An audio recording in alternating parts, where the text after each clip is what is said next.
काय बदलते ना. पहिलं प्रेम काय होत आता, कागदावरचं प्रेम, आता मोबाईलवरचं प्रेम. पहिलं कागदावर चिठ्ठी लिहित, प्राणप्रिय संध्याकाळी काजी खरी भेटायला बसली. तेव्हा गाणी काय होती काकांनो, तुमच्या काळात सांगते. दिल दिवाना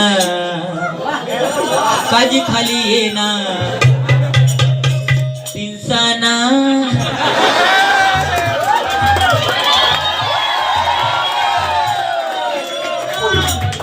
पटलं म्हणजे पटासारख्या सांगते मी 1.5 तासात बारी आठवून, पण पटासारख्या ह्याच्यावरच बारी होते. काय गाणं, दिल दिवाना काजी खाली येना दिलसाना.